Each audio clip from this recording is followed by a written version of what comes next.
খাজা বানিয়ে। আমি আজকে বাসায় হোটেলের মতন খাজা বানিয়েছি। আসেন কি কি উপকরণ দিয়ে বানিয়েছি তা আপনাদের সাথে শেয়ার। প্রথমে আমি 2 চামচ ঘি নিয়ে নিয়েছি, এর সাথে ময়দাটাকে ভালো করে পেস্ট করে নেব। আমার ময়দা পেস্টটা করা হয়ে গেছে। দিব 1 কাপ পরিমাণ ময়দা নিয়ে নেব। 1 চিমটি পরিমাণ খাবার নুন, খাওয়ার তেল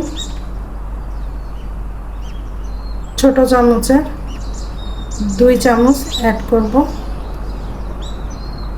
এখন এই উপকরণগুলোকে ভালো করে মেখে নিব। জাস্ট একটু একটু করে পানি অ্যাড করব। কত সুন্দর একটা ডো হয়ে গেছে। আমি এখন এটা 10 মিনিটের জন্য রেস্টে দিয়ে ওইদিকে চলে যাব।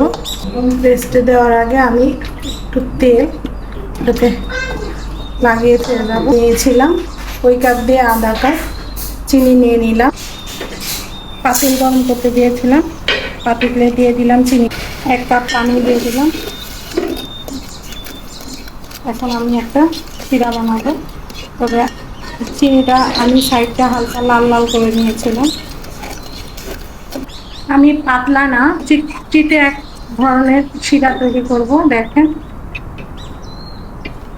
তা হয়ে গেছে। দেখেন চামচ থেকে একদমই পড়ছে না।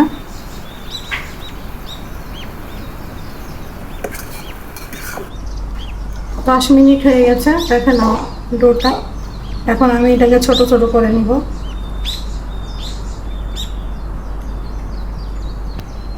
আমার ছোট ছোট করা হয়ে গেছে। এখন আমি আমার আলতো হাতে একটু মেখে নিব।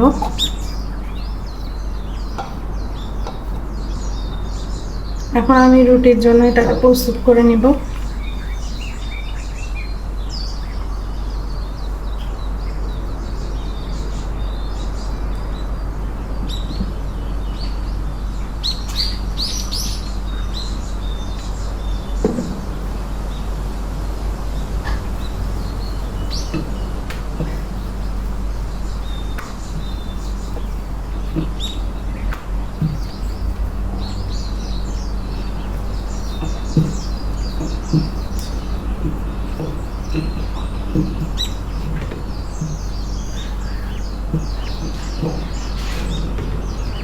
আপনার রুটি গোল হতে হবে এমন কোনো কথা নেই, এরকম লম্বা লম্বা। দেখুন আমার রুটি বেলা শেষ। এখন আমি ওই যে মিশ্রণটা বানিয়েছিলাম, এই মিশ্রণটা এখানে ব্রাশ করে নিব।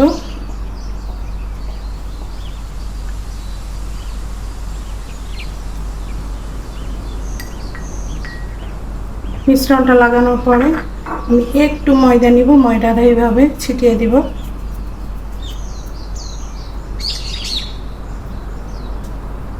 দিয়ে আরেকটা রুটি এইভাবে বসিয়ে দিব।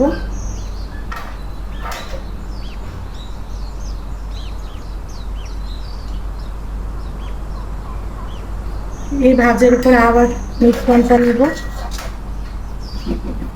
মিশ্রণের পর আবার ময়দা দিব। আমি আরেকটা রুটি নিয়ে নিলাম।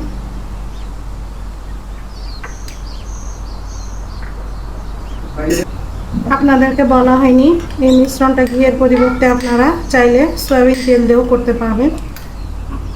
আমি এইভাবে 5টা রুটিকে একসাথে অ্যাড করেছি লেয়ার ভালো আসার জন্য।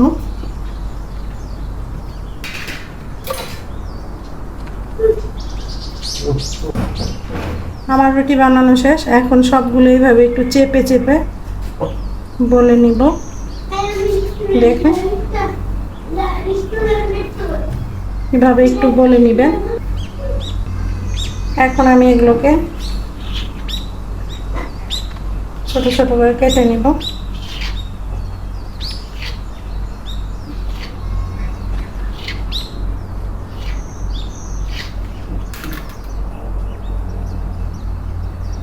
দেখুন কত সুন্দর লেয়ার হয়েছে, কতগুলো করে লেয়ার।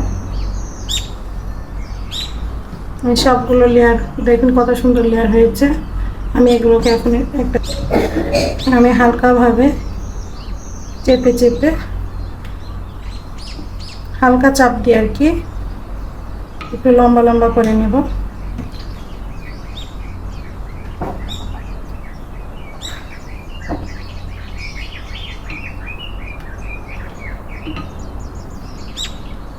আমার সবগুলো বানানো হয়ে গেছে, এখন ভাজার পালা। চলেন ভাজি। গ্যাসে প্রায় গরম হয়ে গেছে, এখন পরিমাণ মতো তেল ঢেলে নেব। তেলটা গরম হওয়ার অপেক্ষায় রইলাম। তেলটা খুব বেশি গরম করা যাবে না, বেশি গরম করলে আস্তে আস্তে ভাজা হবে না, তাই হালকা গরম করতে হবে। এখন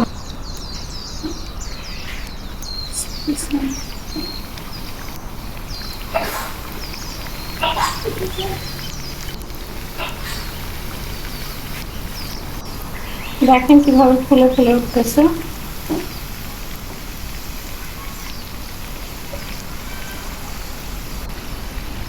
ফুলে ফুলে উঠেছে, দেখেন কত সুন্দর।